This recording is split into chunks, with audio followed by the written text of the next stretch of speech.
Joseph Paxton is a kind of quintessential British hero of those years, insofar that he had no traditional training. He was neither an engineer nor an architect, but actually somebody who had risen pretty much by himself. Queen Victoria was to call him a gardener in a dismissive way in her memoirs. Actually, Joseph Paxton was far more than a gardener. He was somebody indeed interested in botany, but somebody who'd realized construction of all kinds, somebody also who launched press enterprises. He created a couple of journals.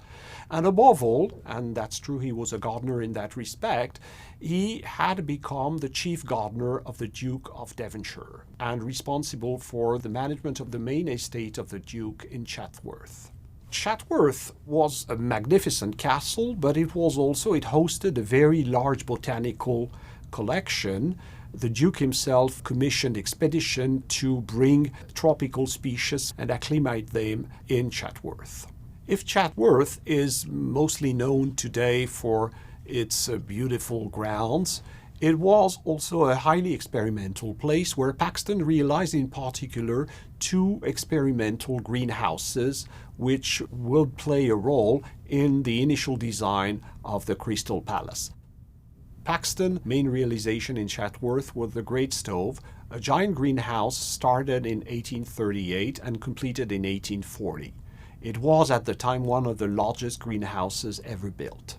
The Great Stove was not only important because of its dimension, but because also of a number of technological achievements, among which the use of very large sheets of glass, very different from the smaller pieces that had been used before Paxton. Paxton worked actually in close relation with the Chance Brothers Company, a company who produced glass, and actually the Chance Brothers Company will be working for the Crystal Palace.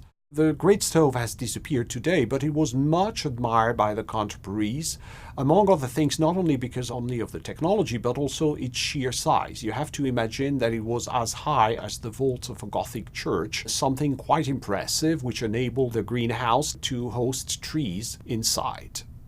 Here we have, for example, a drawing made by a German architect while touring Chatsworth, which says a lot about the kind of European-wide reception of Paxton's work.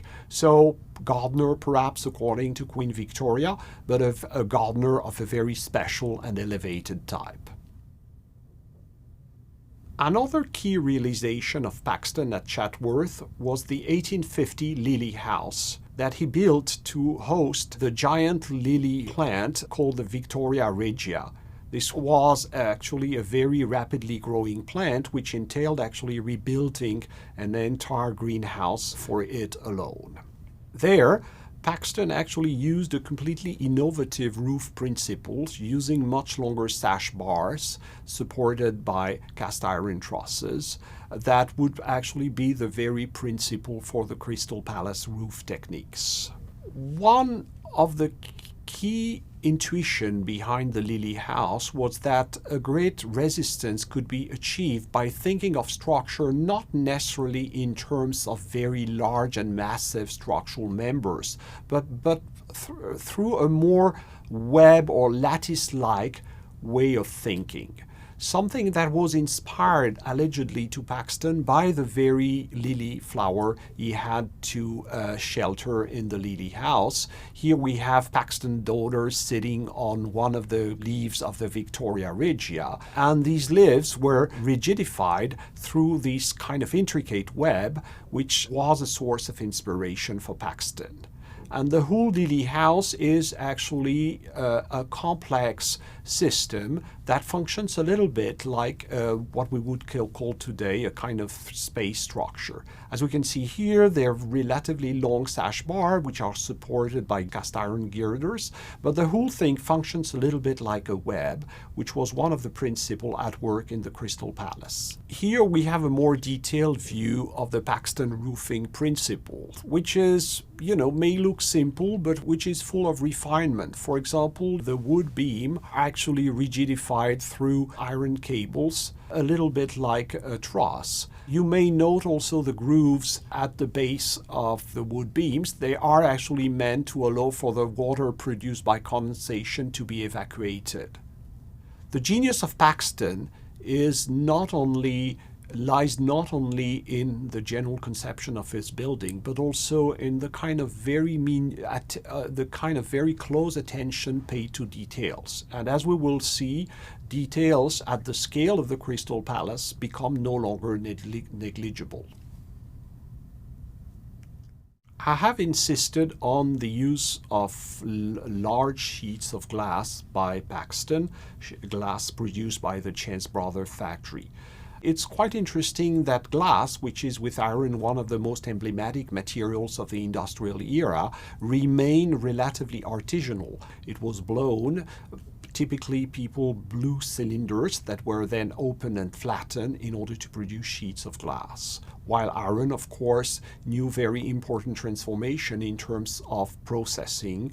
We understand also that, a process like the first industrial revolution is actually a mix of, very spectacular technological advances and more incremental, more minute changes like those that characterize glass manufacturing.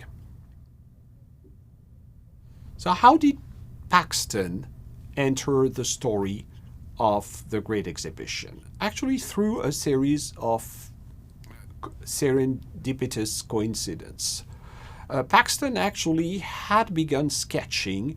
He was actually appalled by the official scheme of the committee in charge of the exhibition and imagined that actually a greenhouse-like solution would actually function much better at that scale, and especially would be lighter and less expensive. He had begun to sketch, and here is one of the most famous sketches in which we find the principle of the Crystal Palace. It's a kind of cross-section, and it's a kind of giant lily house with the same roof principles, but of course at a completely different scale. Among the many interests of Paxton, one found railways. Once again, he was a very special kind of gardener, and he had become an expert in railways. And he had traveled in order to participate to a discussion at a trial regarding some kind of contentious issues on railway construction and management. And traveling back to London, he met with one of the members of the committee, Robert Stephenson, the famous engineer who had been involved in a number of enterprises, railway, but also bridges. He's the author of the Britannia Tubular Bridge. And Paxton showed his scheme to Stephenson, who got completely enthusiastic and thought that this could be the solution to the conundrum in which the committee found himself. So Stephenson did encourage Paxton to actually submit his proposal for the realization of the grid building of the exhibition. There was only one problem, which is that the call for proposals were actually proposals to build the project elaborated by the committee. Fortunately, there was in the contract, it was stipulated that if the companies, the building companies had an alternative idea that was cheaper, they could actually submit it in parallel with the proposal to build the project of the committee. So Paxton partnered with a firm called Fox and Henderson and proposed his scheme as an alternative to the construction of the committee. Paxton's proposal was roughly 60 to 80% cheaper than building the project in brick and with brick and mortar of the committee. But it was not only cheaper, it was actually much more seductive, and the images published by the press immediately gathered momentum around what appeared more and more as the solution to the difficult problem of how to build how to host the great exhibition. Let's not forget that we're in something like in June 1850, and they're barely 1 year, 1 year and a half in order to complete the construction, to open the exhibition. So actually things were pretty much in rush. This image published in the press is actually the first version of Paxton project. As we can see, this is a very repetitive buildings in which there is a certain indistinction between the various parts of the building, something that was wanted by Paxton. In some ways, the Crystal Palace also marks the emergence of a totally new idea in architecture, which is the idea of flexibility. An idea that we there again become completely accustomed to. Flexibility seems, a key notion when thinking in terms of very large building. But once again, this was the first time that such ideas ever emerge. Another thing to notice, there is no transept, contrary to the final buildings in which we can see a transept with a barrel vault in the middle of the building. The transept was actually an idea that emerged at the intersection of a couple of concerns. One was that the ground on which the building was to be constructed was actually leased, but had to be brought back in its initial shape. And there were a number of trees on that ground, and the British are very attached to trees, as we all know, so trees had not to be destroyed. So there was a problem on how actually to put the trees inside the building, so the additional height provided by the barrel vault was a solution, an elegant solution to that.